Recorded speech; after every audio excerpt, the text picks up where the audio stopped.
السلام علیکم وعزت طالبات، امید ہے آپ خیریت سے ہوں گے۔ الحمدللہ میں بھی بالکل ٹھیک ہوں۔ تو آج ہم شروع کریں گے انشاءاللہ سورۃ الفلق تجوید کے ساتھ پڑھنی، امید ہے آپ ہمارا ساتھ دیں گے۔ تو آئیے سبق کی ابتدا کرتے ہیں اللہ کے بابرکت نام سے۔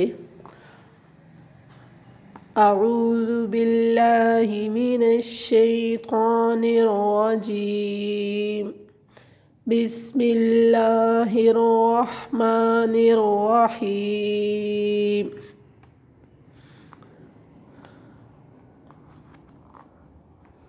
قل اعوذ برب الفلق۔ آپ نے اس کو پڑھنا قل، مطلب چھوٹے قاف میں اور نقطے والے قاف میں آپ نے فرق رکھنا ہے۔ قل قل اعوذ برب الفلق، قاف میں آپ نے قلقلہ کرنا ہے، را کو آپ نے پر پڑھنا ہے کیونکہ را کے اوپر زبر ہے۔ قل اعوذ برب الفلق من شر ما خلق۔ من میں غنہ کرنا ہے، نون ساکن ہے اور آگے حروف ہلکی نہیں آ رہا تو یہاں پہ آپ غنہ کریں گے۔ من شر، را کو باریک پڑھنا ہے کیونکہ را کے اپنے نیچے زیر ہے۔ ما خلق، اسے ما نہیں پڑھنا، مطلب ناک میں نہیں لے کے جانا، تو اسے جو قرآن کی خوبصورتی ہوتی ہے نا وہ ختم ہو جاتی ہے ایسے لفظ جب ہم ان کو ناک میں لے کر جاتے ہیں، مطلب کسی بھی حرف کو سوائے غنے کے جب ہم انہیں ناک کی طرف لے کر جائیں گے تو اس سے جو ہوگی نا قرآن کی خوبصورتی متاثر ہو جاتی ہے۔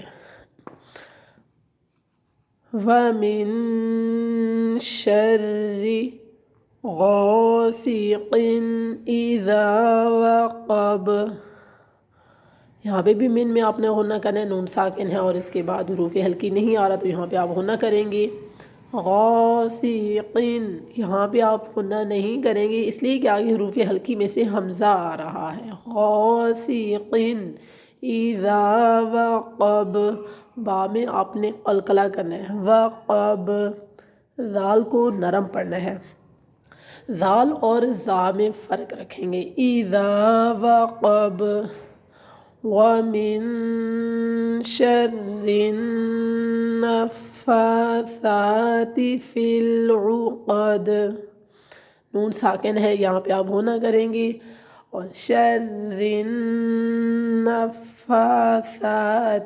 نون مشدد ہے، نون مشدد میں اور میم مشدد میں آپ نے ہمیشہ غنہ کرنا ہے، را کو باریک پڑھنا ہے کیونکہ اس کے نیچے زیر ہے۔ فِي الْعُقَدِ، دال میں قلقلہ کرنا ہے۔ وَمِن شَرِّ حَاسِدٍ إِذَا حَسَدَ، دال میں قلقلہ کرنا ہے کیونکہ دا حروف قلقلہ میں سے ہے، یہاں پہ آپ حاسدن کے اندر غنہ نہیں کریں گے، حاسدن کے اپنے اندر غنہ نہیں کرنا اس لیے کہ آگے حروف ہلکی میں سے حمزہ آ رہا ہے۔ حاسدن إِذَا حَسَدَ، وَمِن شَرِّ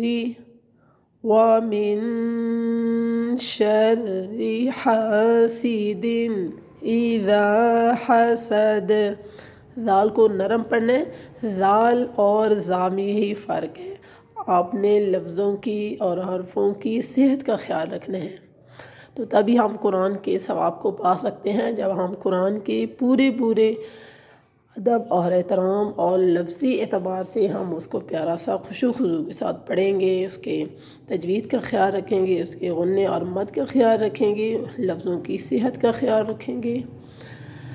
تو امید ہے یہ ویڈیو آپ کو پسند آئے گی۔ آپ نے بار بار قرآن کو اسی طرح، اگر آپ باہر نہیں جا سکتے تو آپ گھر بیٹھے قرآن کو پڑھ سکتے ہیں۔ ہمیں اجازت دیجیے، اگلی ویڈیو تک کے لیے اللہ حافظ۔